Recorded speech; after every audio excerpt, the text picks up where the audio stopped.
he didn't make it. He didn't make it, Raven. Look at this. What's up, everybody? What is going on? We Raven and I were talking. We're like, we have like, oh, I got bad feedback. Look at this. What's up, everybody? What is going on? Raven and I were talking. Somebody's got an extra channel on. I had to mute Rob. So Rob has the stream playing. Nice. Oh, and he's not there to turn it off. I had to mute Rob. Sorry about that, guys. What's going on? It's myself and Ravenhawk Coins, and we have an empty. Oh, hey, he's back. There he is. Hey, Rob, I have you muted. You're causing major feedback. Good. Okay. It's good. Sorry. All right. I'm sorry I'm late. I let my dog out to use the restroom, and he caught a rabbit. Oh, wow. So I had to convince him to get off the rabbit. I'm out of breath. I had to convince him to get off the stinking rabbit. And anyway, he might have heard it, but it got away, and I had to bring him in. So it was a little hectic. It took me a few minutes to do that, but we're back. Man. Poor rabbit. My dog, I love watching. I have an old, I have two labs. I think a lot of the people that view my channel know. And one of them's older. And so whenever he chases a rabbit, he looks like he's two again. Like his tail's all straight up. And he's like, woo-hoo, yeah. It's like his favorite thing in the world. My dog whines because they always get away because they know all the little places to get away. Right. So I heard him whining and I heard the rocks getting kicked up. And when I went out back and called for him, he came around the corner with a rabbit in his mouth. The rabbit's just like this. Oh. and he wouldn't let it go. And he wouldn't let it go. And then finally he dropped it and it took off. And I was like, you got to come in. Right. Anyway, Wascally rabbit in rabbits. the garden, that's for sure. Yeah, so, the other day, Peppa pulled the neighbor's dog halfway through the fence. Wow. Yeah. Yeah, she got mad, got him by I guess he put his head through because there's a hole about yay big. And she got the collar and yanked him halfway through. So the dog's just like, arr, arr, arr. Peppa. Yeah, Peppa's a beast. she's buff, man. So guys, let me welcome you officially to the stream. Welcome to another R3 cast. We have yet to get back to doing the podcast, and I'll be honest, I have yet to get back to updating the website with our last couple of R3 cast videos, so I apologize about that. I've just been overwhelmed. I almost need to get somebody that's interested in doing websites to be like, hey, Seeker, I'll do it. But seriously, guys, thank you so much for joining us. You guys know how we do this. We do it every other week. We swap between the channels. This week it's on mine. Next week's I believe, on Rob, and then we'll be on Raven 2 weeks after that. And what we do on these streams is we get on here for an hour, me, Rob, and Raven, and we chat with you guys. We take questions. We do our best to answer any of the questions you have, so you can ask anything as long as it's not super personal, whether it be about silver, numismatics, coin collecting, if Rob's ever going to find another 50D, any of those questions you can ask, and we will do our best to answer them. And other than that, we're just here to hang out with you guys, chat, and enjoy our time. So guys, welcome to another R3 cast. What is going on tonight with you, Rob? Well, they said my mic was muffled, so I went to check the settings, but it doesn't show that it's muffled, or it doesn't show it's on the wrong one. So hopefully I sound okay. It might have just been one or two people, and I was out of breath, so maybe it was muffled that way. It does sound a little cloudy, if you will. Yeah, I mean, it's no big deal. I understand what you're saying, but I see what they're saying. It definitely sounds muffled. Interesting. All right, well, I apologize if the mic's not doing well, but I'll figure it out as the stream goes along. But other than that, I'm doing pretty good. I thought if you haven't watched the video, you have to watch it. But anyway, thought I had what I needed to find, and I didn't, but the hunt continues. The hunt continues. I don't think he's ever going to find a 50D. Raven, what's going on with you, good sir, before we get to these questions? Oh, man, life is good. The people are good, having a great time. I was stoked to talk to you guys earlier about the possibility of being at the Grove show and future plans between the three of us that will come to fruition at some point. And Mount Stackmore in the house, by the way. What's up, man? So, guys, let's get into the questions. We do have a couple that have popped up here. This is from the Silver Stacking Smith. He says, Silver Seeker, I got a coin lot today, and it was a beautiful 1961 Benji that is full of luster and shine. And from what I can tell, it has all the bell lines. Is it worth sending to be graded? Only, and I do want to emphasize, only if it is definitely full bell line. If it's not an FBL, you will spend more money to grade it than what the coin is worth, period. So if your shirt's an FBL and it's going to get a high grade 64, 65, then it might be worth sending off. I would certainly not send it though without having like a coin dealer or someone check out and confirm that it is a full bell line for you. Anything on that, Raven? Or Rob? I completely agree. If you do not have full bell lines, 100% knowledge that it is there, like Seeker said, you're going to pay more money to get it graded than what it's worth, and it's just going to upset you when you get back your coins. Right. Rob, you were going to say something. I'm sorry. I mean, let's face it, a 1961 full bell lines is common on most mint state Benjis. So like Seeker said, and I went ahead and brought up the price report for it just off of PCGS. If it's a mint state 63 with full bell lines, it's $37. Right. But if it's a 64, it's $140. And if it's a 65, it's $1,000. And if it's a 66, it's $7,000. So as you, like Seeker said, unless you're absolutely certain, and even then, I'd be thinking it had to be a 65 to submit it, because they'll chunk it down a grade typically anyway, unless they're certain. So if you think it's a 63, don't submit it. If you think it's a 64, probably don't submit it. If you think it's a 65 or better, probably roll the dice, because if you even get a 64, you still got your money back and you have a nice one for your collection. There you go. I like this comment from Chris Sherman, so I'll just let you read that one, Rob. You got to read it out loud, though. Go ahead. And my mic should be fixed, by the way. Rob, yeah, you sound better. You're calling it. You find a pair of 50Ds in the same box, but only after you finally caught on the series. You know what? We were just talking about that before we got live. I was like, Raven said he's found 3 in his life. I found 3 in my life. Seeker's found 1 in his life. I have almost 1,000 boxes of nickels, and I've only found 3. One's in a slab, one's in my collection book, and I have 1 in a roll because it was not that nice. But you're right. The second I say, we're done, let me just pop one in here, the series is over, watch. I'll find one within a couple of boxes later, and I'll be like, I know. Yep. I know. It always happens that way. It's almost like that self-fulfilling prophecy, you know? Yep. And guys, for the record, I am not staying with live chat. I just want you guys to notice, if you're saying something at me, I may not get to it right away, because I'm trying to keep chat scroll up so I don't miss it. I try not to miss as many questions as I can. And this one is for Rob Funds Treasury. It says, what's your favorite good piece? I found a 1911 2.5 gold in the wall of my house. Are you Elon or not? No, it wasn't Elon Musk. Who was it? Are you that preacher, that like mega preacher that hides the money in his wall? I would love to find something like that in my wall of my house. But my favorite gold piece for its affordability and its feel is a $5 Liberty. I love the way the little $5 gold Liberties feel in my hand. They have just enough weight to be significant. They're a beautiful numismatic piece. And if they have, now obviously if it's in my hand, I'm talking about one that's maybe a little more tarnished, maybe one that's been cleaned.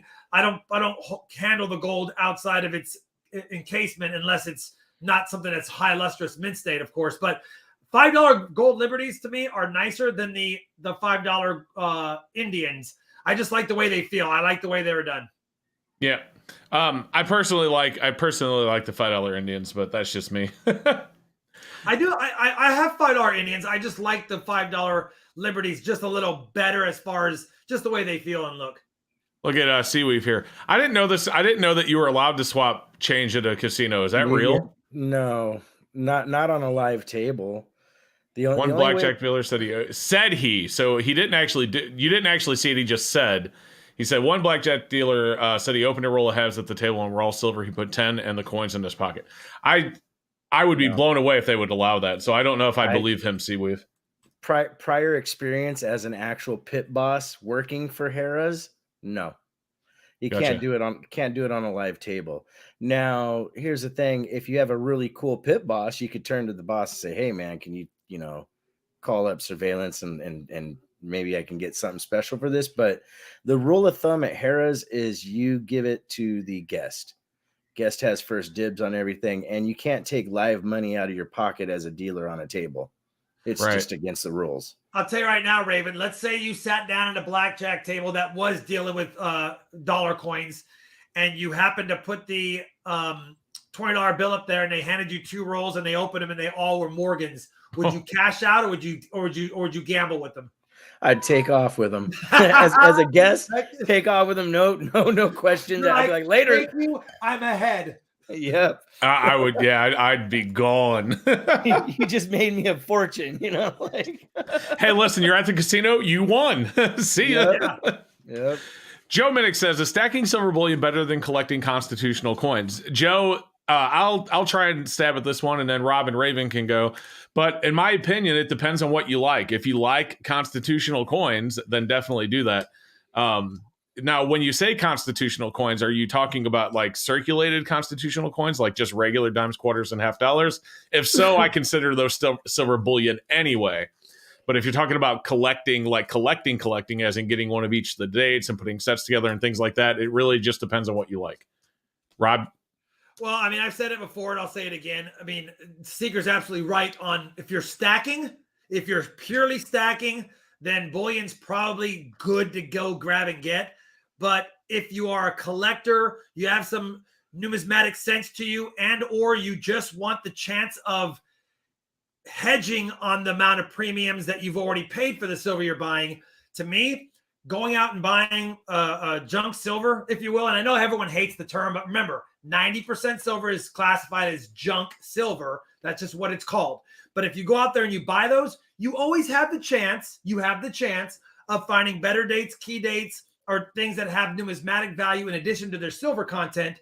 And so if I'm trying to invest in silver and then maybe turn a profit or fill collection books, then I'm going to get constitutional all day. If I'm merely somebody who wants to say I have 10,000 ounces of silver at this point, I want to get it to this at this point, then the bullion might be the way to go, because you can find a lot of dealers that might be heavy on, say, generic Buffalo rounds. And even if they're charging $27 per round, they might offer you $26.50 if you take several hundred of them. I'm just saying, so you can alleviate some of that too. So I'm numismatic first, so constitutional is my heart. But I do see a lot of value in buying bullion, and especially if it's beautiful. Yep. Yeah, I agree with both of what you guys said, especially what Rob said. I'm more on the side of what Rob does because I do that myself. I hedge my bets more with constitutional silver and finding some cool stuff. And, when silver goes way down, you'd be surprised at sometimes the really cool deals you can get on constitutional as well. But I think that it comes down to really what you like and what you can afford. That's the key. But I stick mostly with constitutional when I can. So, Quacker says at Silver Seeker, I'm presenting to my class on numismatics. What would you focus on when teaching people who have never done coin collecting? That's a tough one because everyone's going to like coin collecting for a different reason. I mean, some people will like it just because they see the value that it can generate, the value of the coins going up over time, which is something you can present. But a lot of people are into it for the history. Like, I absolutely love the history of U.S. coins. So if you get some really cool stories, for example, Raven just did a video just the other day on the Racketeer nickel.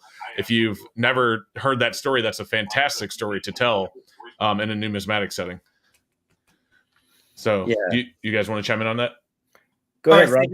My button hit unmute, so it ended up you were a little echoey. Hopefully they heard you okay. I hope so too. But go ahead, chime in. Either one. Go ahead, Rob. Okay, if I'm focusing on numismatics, sorry, I was trying to get it to not mess up Seeker. If I'm focusing on a class on numismatics, I think I would want to find out. I would ask the kids, or I'm assuming kids, what they would like. What do they want to collect the most? Like, what do they want to get interested in? And I would suggest that the first thing they can do is either get a quarter album and collect all the states, or to get a penny book and collect the modern pennies. I would focus on the basics first, get them interested in it. And as the class develops and goes along, then I would talk about some of the other tougher things like varieties, die states, things like that. But I would keep it really basic and just see if the kids can go out there and through their piggy banks and their parents' ashtrays or whatever in their car that has change or wherever they carry change at, and see who can bring in the most complete set from just some fun little trips like that. And I would make it fun for them, get them excited about collecting, and then I would delve into some of the specific stuff that can be very cumbersome for new collectors, like die varieties and things like that. Yeah. That's probably as well said as it can be said, don't you think, Rave? Yep. All right. So this one, This one, Rob, I'm going to point directly at you because out of us three, I do consider you the most knowledgeable on error coins. So Shady McGravy says, what is a good resource for researching error coins besides emailing Rob? Well, I think the very first thing you should do is get his favorite tab, a couple of sites. I'll tell you right now, Variety Vista is a perfect variety site to see all of the Wexler listed varieties that may or may not be recognized by NGC or PCGS. They have the lesser varieties. They have everything that you need to know in there. There's even some informational pages.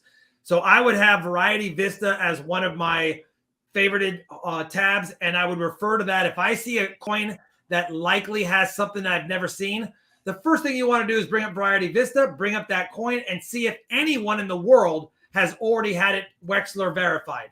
Just because it's not Wexler verified, though, doesn't mean that it's not a new variety. But the chances of you finding a first-time minted variety from something that's over 10 or 15 years old is probably unlikely. So to eliminate a lot of that, and you can probably see what you're looking at.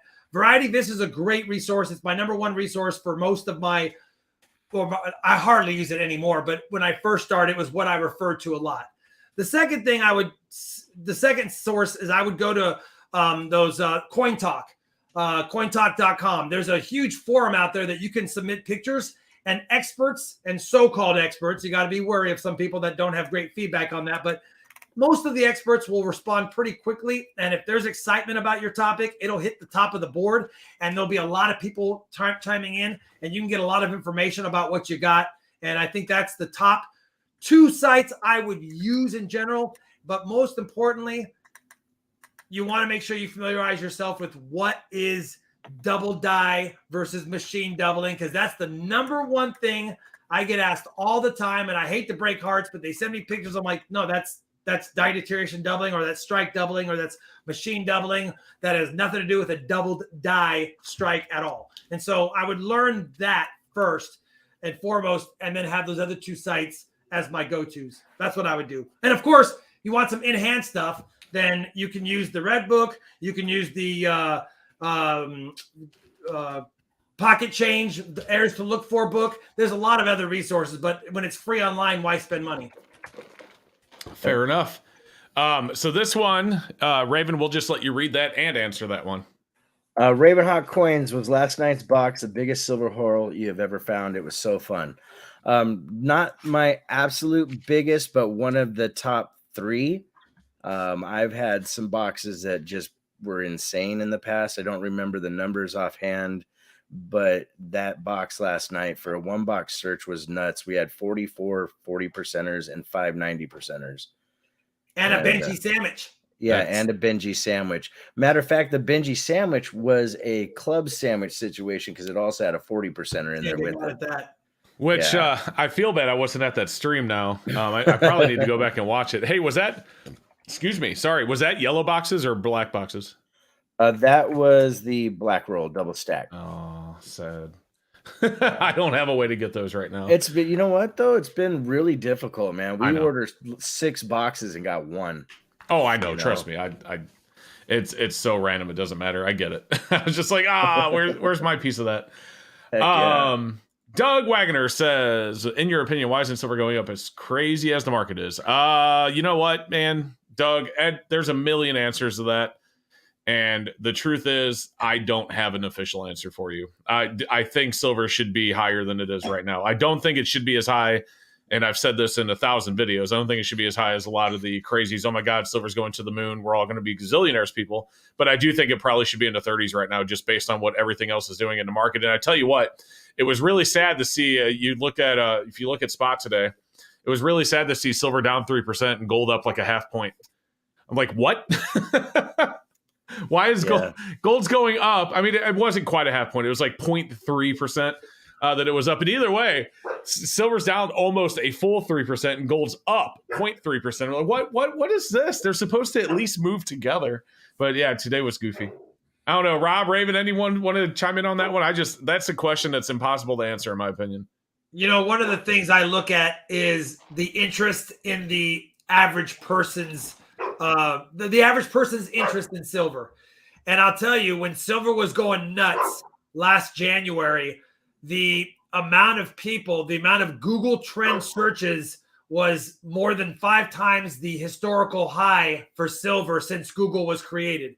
And so when you look at the number of people actively searching just silver on Google, and I'm using Google, but just because that's a search engine that a lot of people use, the trend has been decreasing. So I think with a lot of people's interest was spiked when there was the squeeze, and then a lot of people have since decided that they weren't going to get rich quickly off it. And so now you see the actual demand, if you will. So all we can do is just keep demanding and stacking and doing what we do. And those that will be left behind will be left behind. But at the end of the day, like Seeker said, it's not going to go to the moon. It's a nice way to store some wealth. And that's what I've always thought of it as. And I hardly ever watch daily spot prices unless I hear something in the news that makes me go, well, let me take a look. Or unless I'm about to go buy some silver and I want to know what I'm going to be paying for it.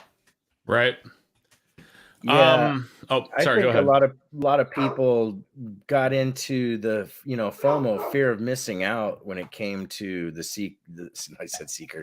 silver action that happened. A lot of people jumped in and bought at a time where it'd be kind of painful to turn around and sell it now. Well, there's a lot of people that wanted to get in on it because, and the thing about, I've done videos on this, so like repeating it here is almost just repeating myself, but the Wall Street silver guys did a service and a disservice all at the same time, in my opinion. The service was they did get people interested in silver. They learned more about it.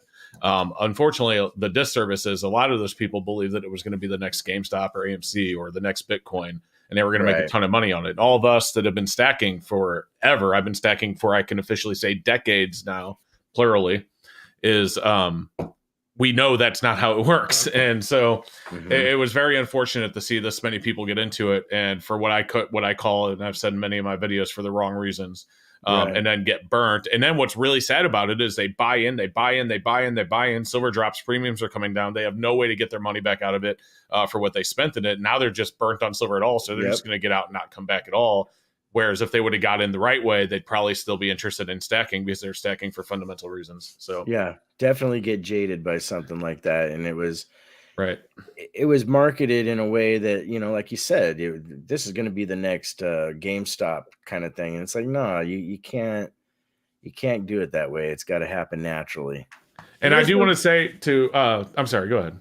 There's no day trading in silver. You're not going to go buy something in the morning and then it goes, if you're going to buy a penny stock in the morning and it's going to be 17 cents in the afternoon, and then you cash in your $1,000 investment into a $17,000 investment. It's not going to happen like that. Now a lot of the Wall Street stuff, like Ziegler said, it got people that are used to being day traders or playing the peaks and valleys and realized that this is not that game.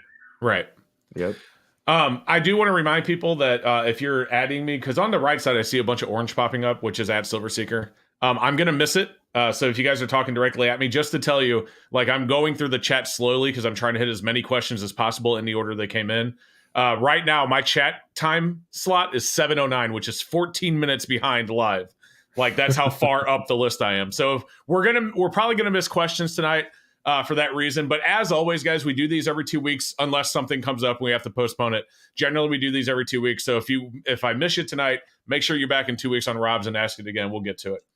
And speaking of that, Sam Wilson says, do any of you three have coins from Dahlonega or Charlotte? No. So the Dahlonega Mint and the Charlotte Mint only produced gold coins. I have never owned any of them. I had a chance to have a Dahlonega gold piece, and I can't afford it. It was more of a desire. If I could afford it, I would get it, but it would be something I'd be spending a lot of money on just for my personal collection, and I'd be paying the premium for the mint mark. So I just couldn't justify it, although I wish sometimes I did, but no, I have no D or C's. Yeah, neither do I. Hey, you have D mint marks. They just aren't Dahlonega. They're Denver's. That's why I gave the face. I was like, well, that didn't sound right. To be fair, I said D or C's, and technically CC is C's. So I was like, that didn't make sense. But you know what I'm saying. Well, Dalinaga was a single D mint mark, though. So, I mean, yeah. But they only produce gold coins. And Denver has, well, maybe they have produced some modern gold coins, but they didn't produce any of those. They weren't around. Sorry. Do you have a 1911D Seeker? 1911D what? $2.50 gold piece? Do I? I don't know. I don't know. All right. Let's see. Rob finds treasure. You should do another of those nickel box battle stream. You know, we were just talking about that. Literally, we're just talking about a nickel box battle stream right before we went live. No Raven joke. doesn't have a nickel box. Me and Seeker do right now. But if Raven would have had one, we might have just said, let's just turn it into a hunt. But we didn't do it. True story. I have 2 penny boxes and a nickel box that are sealed from pre-COVID.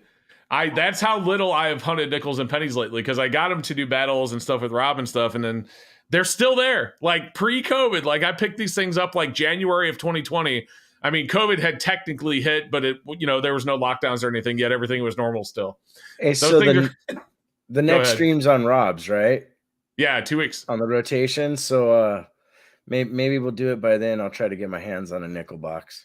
Yeah, because it could be a chat or it could be a hunt. Well, if you get a box, Raven, I'll put out a poll and see if they'd rather have a chat or a nickel hunt. And if it's overwhelmingly a nickel hunt, we'll do it. Otherwise, we'll keep the chat.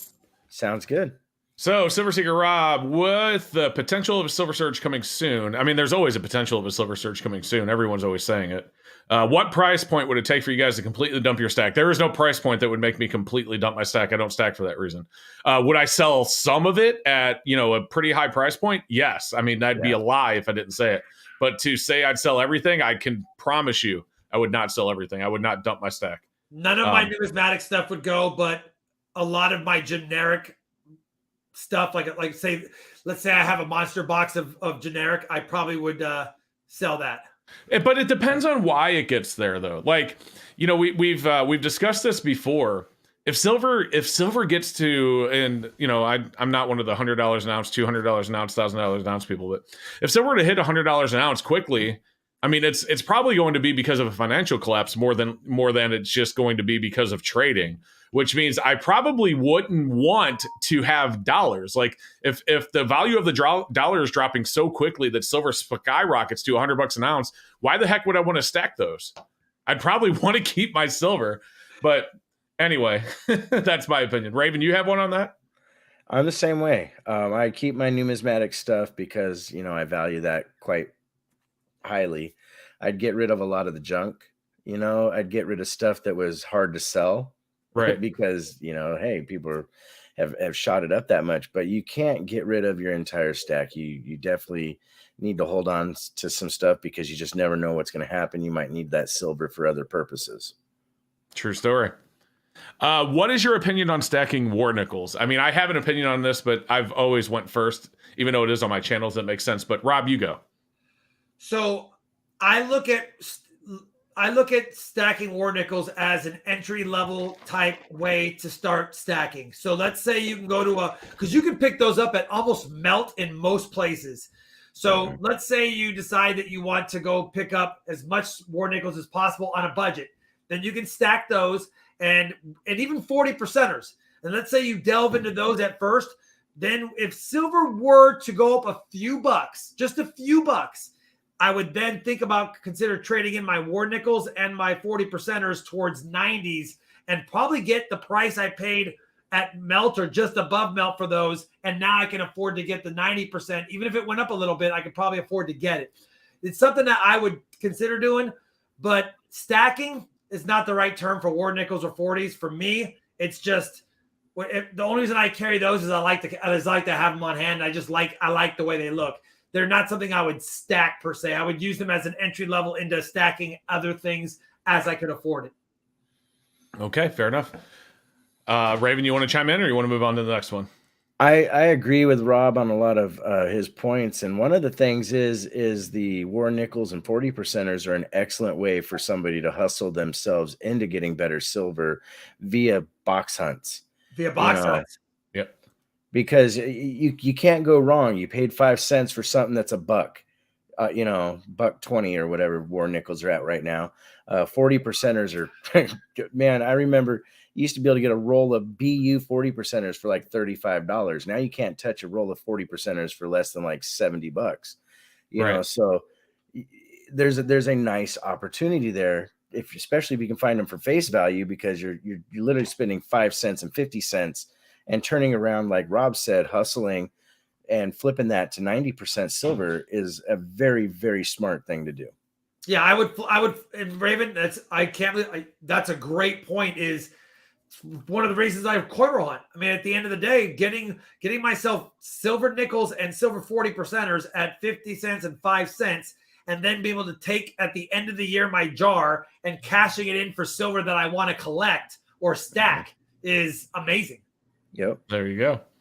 I had one more point, that when I first started my channel, I used to talk about the hustling aspect, and I had a little bit of a series way back where I told people straight out, if you had $100, really more like $125, $130, that if you did it the right way, you can find a way to grow that money exponentially over time just by staying dedicated to coin roll hunting. Know that it's all in the numbers. You're not going to find stuff in every box, but you're going to find stuff. There you go. And I agree. I probably couldn't even add anything to that. You guys covered that one. Rob, I'm just going to leave this one specifically to you so we can move a little bit faster. Richard Savington asked about modern dollars. Is it even worth searching with no melt value as the return on variety is worth the time and effort? Listen, yes, it's worth it. If you're putting together a presidential dollar book collection, you can find a lot of proofs and a lot of NIFCs out there that were not released to circulation. So it's nice grabbing those. A lot of people want those, so it's good to grab those. But at the end of the day, the only ones that have varieties that you're probably going to find is the Wounded Eagle from 2000 Philadelphia Sacagawea dollar. And then there's a lot of presidential dollars that have inverse edge lettering, reverse double edge lettering, upside down edge lettering, all that stuff. But honestly, no one's excited to buy those. I have several of those that I have found over my years. I've got them certified. They're tough to move. They don't even pay for what it costs to grade them with the variety attribution. So I've been asked a lot to search those. I don't. To me, it's not worth the time. But I always check for the Wounded Eagle and the Cheerios bolted tail feathers every time I have a 2000p Sacagawea in my hand, no matter what. Yep. This one here, BMP says, how about this one? How to catalog and keep track of your collection. I'm sitting here photographing all my Danskos now. Spreadsheets, just pics, keeping track of prices paid. I would tell you, BMP, that it's probably best to keep track of prices paid and records of paying said prices. And especially now. And don't get me wrong, and keep in mind when I say this, I'm not an expert. I'm not a tax guy. Do not take this as advice. But you were supposed, like, everyone's like all up in arms about, if you do over 600, they're going to send you a 1099. You were supposed to pay those taxes anyway. Like, it's nothing has actually changed outside of the fact that the threshold for forcing the payment processors like PayPal and WhatsApp and all them to report has lowered. But you were technically, legally still on the hook to pay those taxes anyway. But when you sell a coin, if you sell a coin for $50, you're not on the hook for $50 or the tax on $50. You're on the hook for what you made on it. So if you bought it for $40 and then sold it for $50 is what you had after fees and everything you paid out, you only have to pay taxes on the 10. But if you don't have a receipt to show that purchase, then you're basically, I mean, you could say, yeah, well, I paid $40 for it, but you have no proof. And then if you have to go through an audit, the government's like, okay, you paid $40 for it, show me. And you're going to be like, you know what I'm saying? So, and keep in mind, I'm not a professional. I'm not a tax expert. Do not take this as advice. Go see a tax guy, not me. But that, essentially that's how it works. Seeker, can you put me on full screen really fast? Yes, I can. So the app I was showing for those that want to just keep track of your collection, it's called, you probably can't see it very well, but it's called Coin Checker right here. And what I like about the app is if I bring up a folder, once you click if I can get this to show up, I don't know if it is going to show up. Once you have it, you can then touch the coin that you have. Everything's reversed. So if you're missing something here at a coin show, you can be like, oh, I don't have a 69S DDO. Well, of course I don't. But my point is the app will allow you to touch the coins that you have so that you know which ones you're missing in your collection. So when you go to a coin show, the app's called Coin Checker. You don't have to second guess whether you have a 1915p Barber. You actually can open up the app and say, oh, I don't have it checked off. I do need that. So I like the app Coin Checker if I'm going to use it for something mobile to go ahead and see what I've got in my collection. That thing's awesome. That is awesome. I've never heard of that. I've never heard of that. I'm going to download it. Yeah, you're going to have to remind me of that after the stream, or I'll have to watch it back. But that's good. I like that. Yeah. Silver Swanner. Oh, guys, by the way, I did. So on the right side of my screen, I'm not reading it, but I did see a new member pop up. So thank you so much to Silver's Ring for becoming a Seeker fan member. Thank you so much. I appreciate that very greatly. And I am officially at 7:12, and it's now 7:35. So I'm 23 minutes behind on the chat. So we are definitely trying to hit everything, but I doubt it's going to happen. That being said, Silver Swanner says, what's the price times face you'd pay for junk silver and consider a good deal? Oh my gosh, 15 and 18 are fantastic deals. 20 is even pretty solid right now. I think online, if you go to find bullion prices, I think the cheapest online dealer is close to 23. 20. Yeah. I paid 20 for my last junk silver and then 24 for the better bag. Right. Oh my gosh, if I found 15, I'd be jumping. Give it all. You know what's crazy, though, if you think about it? Now, here's where the big jump in junk silvers happened, is in times face value, because it was just 2 years ago, give or take, that, 13, 14, 15 times face was not unheard of. Now it's like you said, a big deal. Matter of fact, I got really happy. I got a deal the other day at 17 and a half times face from a gentleman, and I was just like doing backflips, because you can't touch it for anything else other than 20 something plus face. You go on an AppMex and a lot of their stuff's at 23, 24 times right now. So, Yep. Yeah. Hey, this one's for you, Raven. I didn't see it, so I can't answer it. I answered them in chat, but I will say again, yes, I would get that coin graded. That is an extremely high graded or high grade Morgan as it is. The toning on it's natural.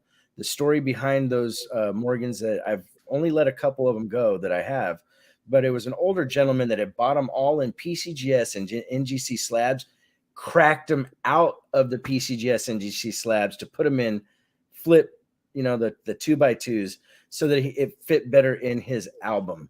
You know what's sad about when people do that is if they crack them out and they don't send, like, if you ever crack a coin out of a slab for like PCGS or NGC, you don't have to do it. But if you take that little tag and send it back to PCGS, they'll take it off the population report. But a lot of people that crack them don't do that. And so, the population reports over time get skewed to the fact that coins have been cracked and resubmitted, and they have no way to verify the same coin's been submitted twice, so that throws the population reports off. Right. And one more thing, Mixonat, when you get a toning like that that's natural, the value of that coin can be exponential to what you paid for it from me. And Raven, if I remember that one that you sold him, because I was there, if I recall, the reverse looked like it was proof-like, and it was hard to tell because the toning on the obverse. And even though San Francisco Mint Morgans are tough to get proof-like strike, that one did that. If I was submitting that for grade, I probably would still throw that little extra on there to see if I could potentially get a proof-like on it. Oh yeah, if I remembered the right one. Yeah, no, it is that one. It literally mirror finish. I mean, yeah, the back I could see my face in it looking at your stream. Yeah. But yeah, it's that much of a nice coin, Mixo, and definitely would, like Rob said, it would be worth your while. So, at Silver Seeker, my father is very interested in buying precious metals, but only gold. Is it worth to try and get him to silver, or take what I can get? I would just take what you can get. If he only wants gold, he only wants gold. But at least it's a precious metal. And honestly, gold's more stable. I think silver has better potential if you're just looking at it from purely a fiat dollar standpoint. But, gold's more stable. So, I mean, there's nothing wrong with him just stacking gold. All right. Let's see. I've actually got to scroll down a little bit. All right. So, Rob finds treasure. Speaking of varieties, did you have another look at that 52S? Was it? Sherman, yes. It's funny. I found a 52S, and when I was scoping it, I was like, wait a minute, that looks like a BIE, but the way that it also looked like damaged, like it looked like the extra metal was pushed. but it actually matches up to a known BIE variety for the 52S that does have a crescent-shaped BIE. And so, yeah, it is. It was that. So it is a BIE air. It's kind of cool because it's not the everyday cut that you would see or die chip that you would see on the BIE. So I pulled it aside. I forgot to respond to your comment. Thank you. Yes. Slow Sandwich says, I'm a young collector and I'm wondering what silver coins you would recommend for me. I'm going to answer this one and then we'll move from it really quick. Slow Sandwich, the best thing I can tell you about collecting any silver coin is that be in love with it. So when people ask me what's the, how do I get into this? I always tell them, look at it. If you look at like Walking Liberty $50 and you just think they're gorgeous or you really like them, or Mercury Dimes or another one that a lot of people attach to. It's very important to like what you're getting into at first, because otherwise you're going to lose interest really quick. And then you're going to forget that you have them. You're going to move on. But yeah, I mean, definitely just look at everything, see something that you think's really beautiful, especially if it's in that lower tier stuff that you can usually get in junk silver, like Walkers or Merc, stuff like that. If there's something like that appeals to you, it's a great place to start. But you got to enjoy what you stack. So look at it. And if you enjoy it, I would say start there. And then before you know it, everything else will fill in. And before you know it, you have everything. So let's see. All right. Oh, and then Michael Kittle actually responded to him as well. I actually have to scroll through here. Best albums for international coins. I have no idea of this. Do you guys have any idea? I have some ugly old Whitman folders. I have some Whitman. Matter of fact, they're not the best, but I have these types of old, like this is one of my Canadian 10 cents, the old ones. I have these. I bought them brand new, and listen, they're nice and crisp. They're not. I don't put highly valuable coins in a cardboard folder, but if I'm getting international coins, I'm probably finding them in Coinstars or in Coin Roll Hunts or in whatever, and so they're in junk bins. So they're probably not highly desirable as far as grade. So I think these old Whitman folders are fine. There you go. For the Australia stuff and whatnot like that, I would probably try to reach out to, well, right now you can't really ship anything from Australia, but before I would have reached out to somebody and try to make a deal for them from their country, because, they have access to those books, is one of the best ways to do it. There you go. Baby Inuyasha says, how common is an uncirculated 1890p Morgan? Those aren't too rare. That one has a higher mintage. I don't know the exact mintage, but I know it's up in the over 10 million mintage on those.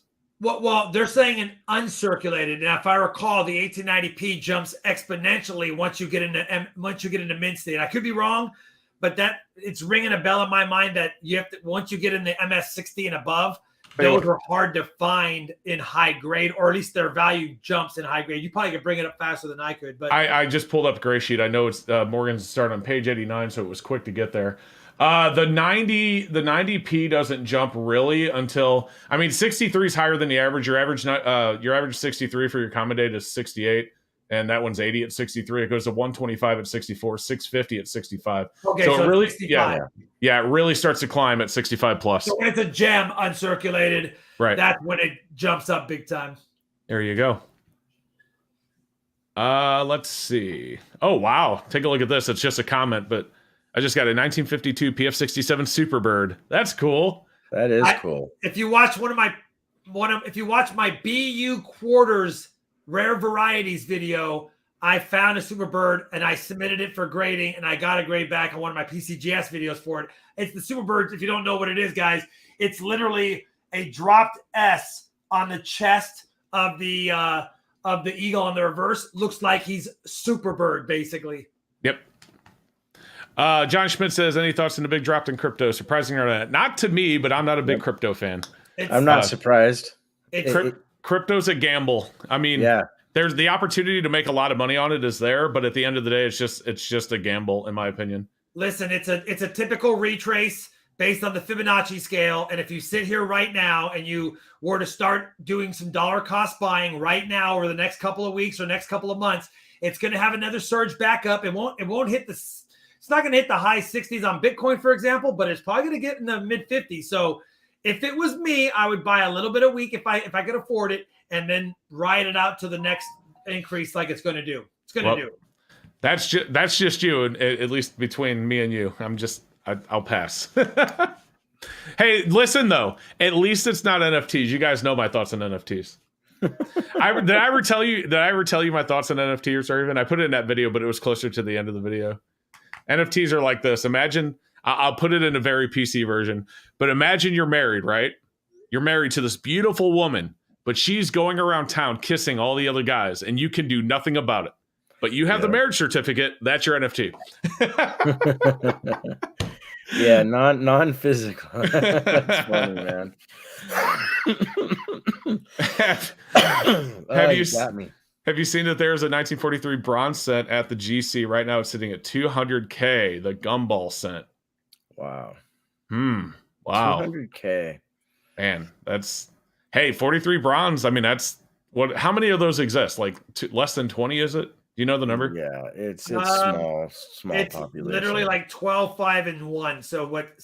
18? Yeah, so less than 20. Yeah. That's what I thought. Yeah. That's awesome.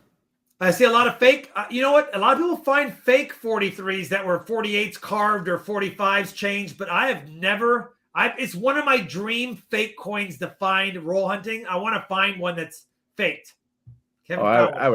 I'd still fall out of my chair at first, going, "What the?" And then when you look at it closer, you're like, "Really?" Raven, I have a 1913 V nickel made out of the exact composition as the nickels were.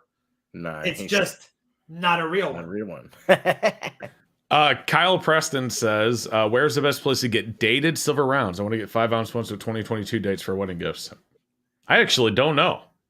I would just keep calling up my LCS shop and see if they have one that has a reverse that has a spot to put a date, and then you could just either hand stamp it or hand engrave it yourself with the Dremel. Yeah, I have no idea on that. That'd be cool. You can get a lot of bars that have, that little blank area. 1 ounce bars, it would cost you a lot less. I love Silver Seeker on one. I want to send it to him still. Oh, thank you. Hey, speaking of, I have my awesome RFT pours. Thank you very much. Ooh, you're welcome. All right, let's see. Silver Seeker, would love your opinion. I forgot all about the bar. Would love your opinion on your best security and if you ensure your silver and gold. Empress Kimberly, I really don't want to touch that one in this chat. There's so much into it, and I would hate to give advice that doesn't work out for you. So I'm just not going to touch that one. But there are definitely, I would call up your LCS and see if they have any option for you or anything like that, or any opinions, not options, opinions. But that's not one I'm really comfortable touching. If you understand, I hope. Let's see. Silver Mountain says silver is not a store of value, is a store of value, not an investment. Agreed. Raven says you guys are awesome. Smack that like button. Where are we at? We're not even at 150, Seeker. What? We have 275 viewing and only 139. Guys, smack that like button. Let's go. Smash that thing. Let's see where we can go. Hey, look, and I'm a member. Hey, thank you so much for being a channel member. Appreciate that. I got my 2-year member, and I think I'm heading on to almost 4. Come on, Seeker. Hey, speaking of, somebody owes me a shirt. Oh, yeah? Well, we'll talk about that later. You already said it. You just never came through. I know. I stopped doing it. It was a long time ago, but I I'll get you one.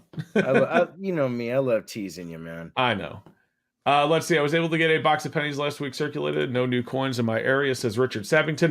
I'm actually going through the chat. I'm up to 726, so I'm catching up. I'm only 22 minutes behind. You know how hard it is to get circulated boxes now? Go look at eBay and look how many people are selling penny boxes for $50, nickel boxes for $200, and they are bank sealed boxes with the holes in the bottom, so they can tell you that they're sealed and they are circulated. But the hobby has grown again so much, and because of the coin shortage, people are actually selling the boxes they're able to get in their area just so people can coin hunt. Crazy. If there was a fist fight between us, who would win? I'm going to go with Rob. See? Maybe not. Raven, I think Seeker probably would just cheerlead me and Raven squabbling. Correct. That is correct. To be fair, I wasn't always as super nice as I am today. When I was in high school, I actually threw a desk at another student.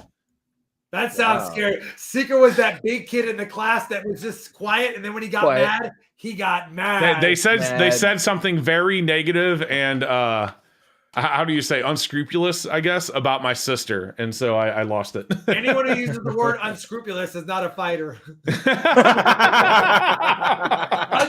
ridiculous. Oh goodness. Oh man. Yeah, no, Oh. you know what though? I'm gonna get back into working out. I need to get a little bit bigger, you know. Natalie says I'm a lover, not a fighter. Oh, thank you, Natalie. Oh my goodness. All right, I'm actually scrolling through. We're actually getting caught up, so I apologize. Let's see. We're moving. I'm Probably up brings to a yellow screwdriver everywhere.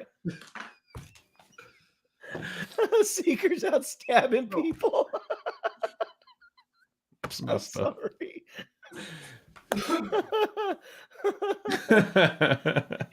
Hey, Seeker, look at. I'm gonna try to cast this dragon blade. Oh, that'd be cool. sick.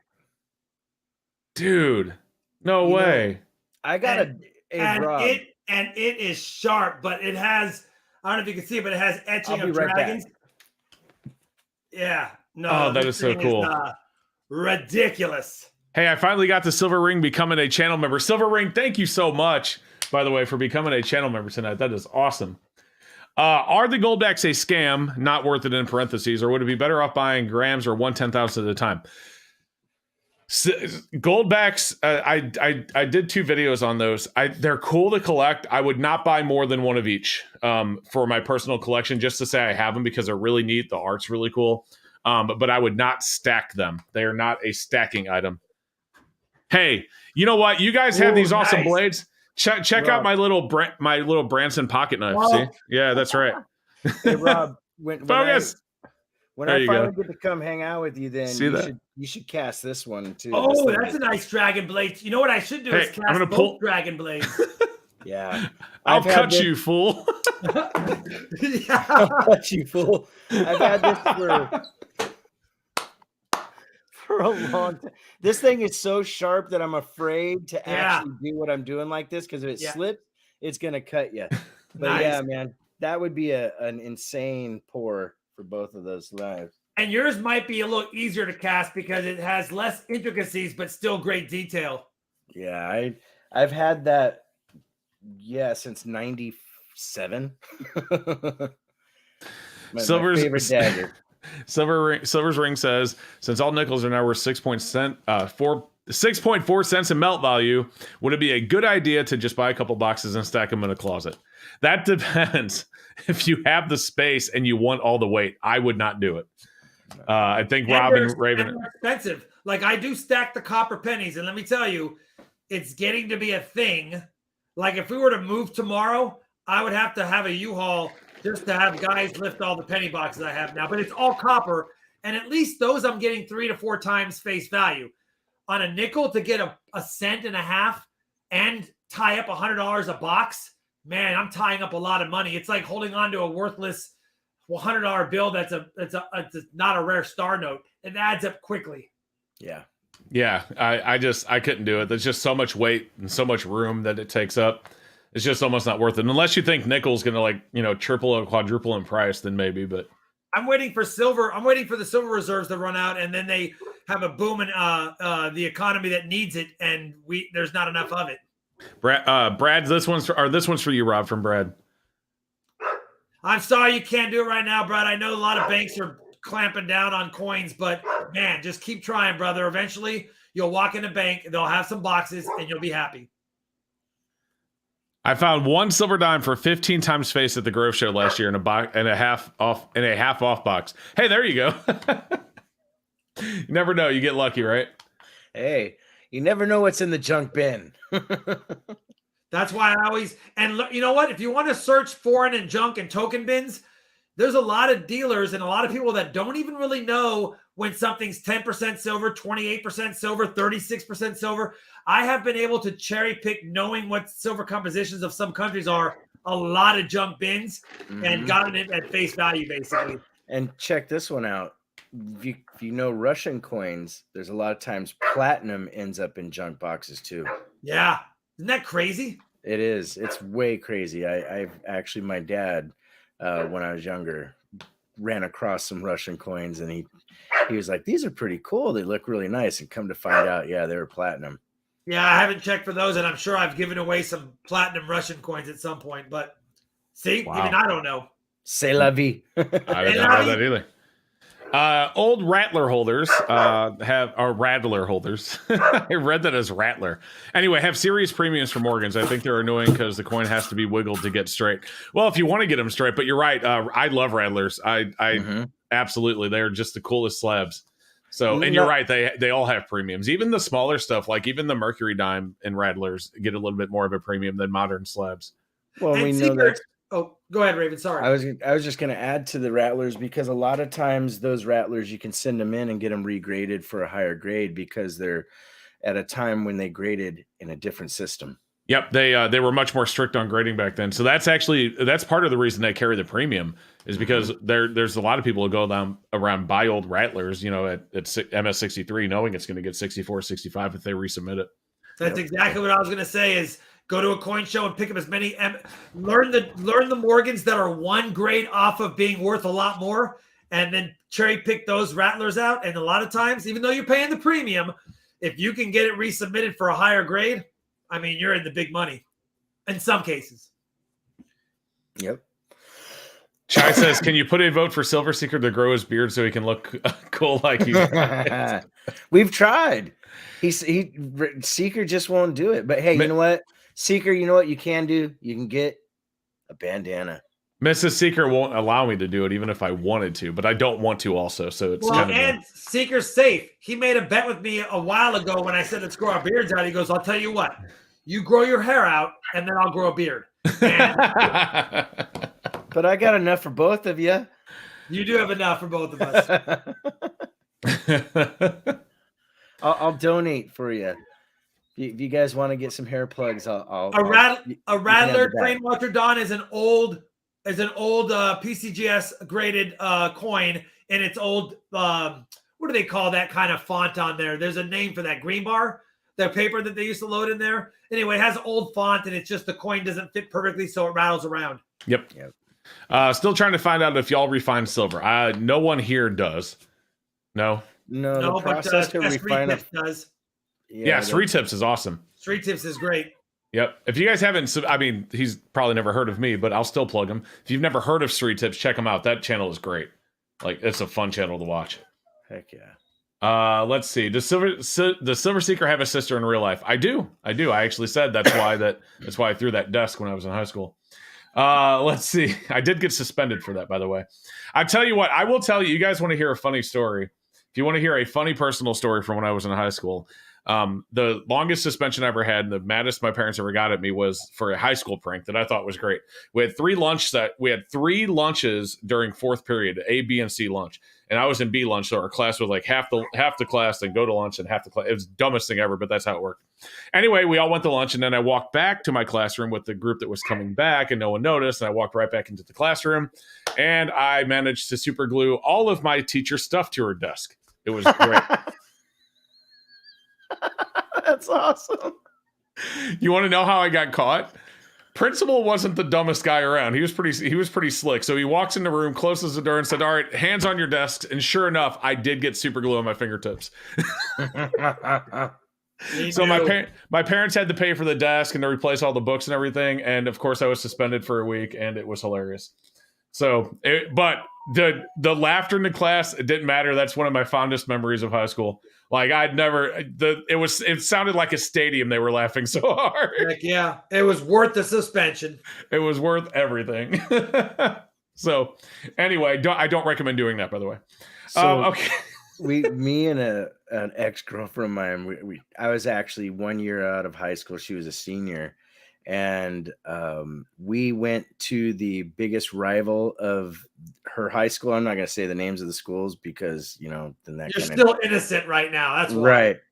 We went to the middle of that 50-yard line of that high school and bleached the high school that she was going to's emblem on their 50-yard line. And it made the newspaper, everything. That's awesome. That was my best prank ever. That's a pretty good one because they have to paint the dead grass to even put their stuff back on. Right. Mm-hmm. That's awesome. Oh, they were mad. They were mad. All right. So I'm going to take one more question and then I'm going to skip because I'm still 17 minutes behind and we're getting at 8. So Horse says, not sure if you guys are taking questions from the chat, but I never hear anything about gold and palladium. Some of the less talked about metals. I'm not sure about on gold. Now, palladium, I agree with you on. Not a whole lot of people are talking about palladium, even though it's sky high. Oh, rhodium. Yeah, don't you wish you could have bought a bunch of rhodium 5 years ago? But anyway. I actually have done quite a few videos this year on gold already, and I actually made it a point. I even said in that video that I'm going to try and talk more about gold this year. So you'll be hearing it more from me, but there are other channels out there that talk about it quite a bit more than I have in the past. But I will be talking about gold a little bit more this year. And with that said, I'm going to skip all the way to the front of the chat because, again, I was behind still. It's 8 o'clock now, and we only do these for an hour.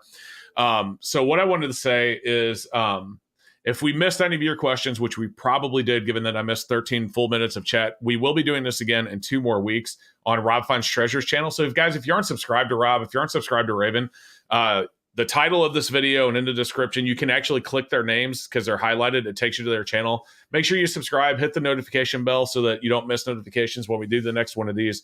And additionally, they both have fantastic videos. They both have great content, and they're so different from each other. So you're getting a little mix of the two different from the 2 different chats. So definitely check out both of those guys and make sure you don't miss it. And Horse says he meant platinum and palladium. Sorry about that. Gotcha. That makes more sense. Thank you for the $5 super chat, Horse. That's a valid question. I don't talk much at all about platinum and palladium. I don't stack a whole lot of platinum. I do have a little bit of platinum. I have a little bit of palladium. But mostly what I stack is gold and silver. So the reason I don't talk about it very much is because I don't stack very much of it. So it's just not at the top of my mind. Well, so what we're going to do here, guys, is I know we missed a lot of questions. Like I said, I already talked about, we'll get to them the next 2 weeks. Just come back, ask them again if we missed them this week. We'd love to answer your questions. That's what we love to do. But that being said, it is 8:01. So we're going to go ahead and start winding it down. I will start with letting Rob say anything that he wanted to say that we didn't let him say because we were all talking too much. And outside of that, just let us out of here. No, I talk way too much on my own, Seeker. And honestly, I've got nothing to add. I just want to thank everyone for popping in. Sorry that I was late. And I enjoy these.